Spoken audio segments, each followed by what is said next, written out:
This week we're not doing the full review because we've done Nissan Navara to death.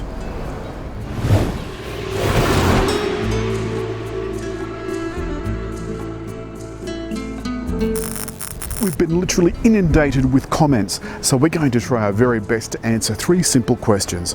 What's Navara like on the highway? What's it like in town? And what's it like to park? This is going to be no mean feat. Trying to pull onto a highway at 100 kilometres an hour. No one's going to let me in either.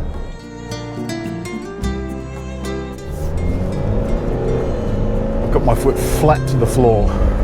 60, 80, 100. Wow, that took a fair bit of oomph and a lot of guts. So now that we're on the highway, how does it feel? Steering, beautifully neutral, really delightful.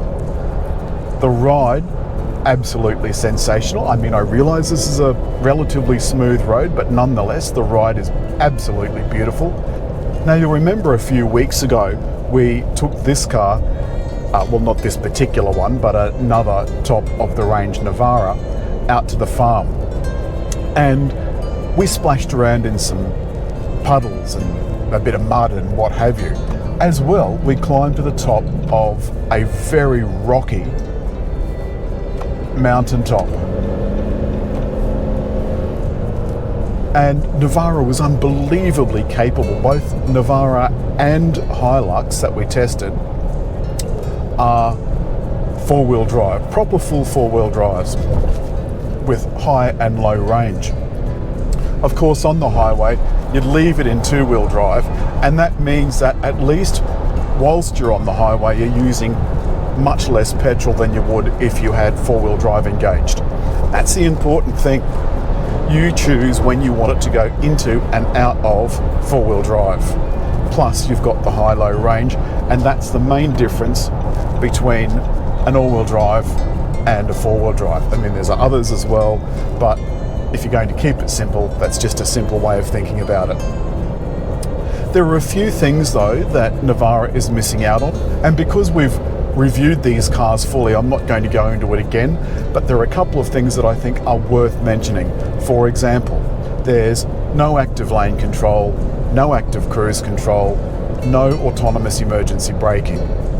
So, a little bit old school. I could get out of this, as I did when we went to the farm, after a very long trip and feel completely fresh. The driving position is excellent, so at 100 kilometres an hour, I can see exactly what's going on ahead, I can see what's going on behind, and there's a little window where that back camera is mounted, see? And that has a little button down on the dash that opens automatically. Now you want to know how easy it is to park. So I pulled into the local Macca's. Let's see if I can find a spot between a couple of cars. Rightio. So I'm going to put my indicator on, and you can see the reversing cameras come on. And in one move, I'm in.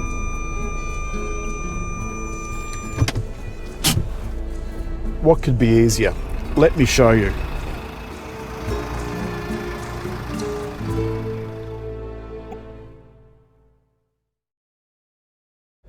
So now I've pulled into one of those new housing estates that Sydney has with a gajillion apartment blocks, and these streets are incredibly narrow, really, really narrow. So in these streets, you've got to allow just a little bit more space, especially when you're turning. Coming up to an intersection though, Navara doesn't feel any different to driving anything else. Sure, you're aware that you're in a very big vehicle, but it's not unmanageable. In fact, the view from up here is as commanding as it was out on the open road. There you have it. We've answered those questions And for the full review, I'll put that in the link for the video description below. Meanwhile, as always, if you've liked the video, please subscribe, leave a comment, and hit just there to subscribe.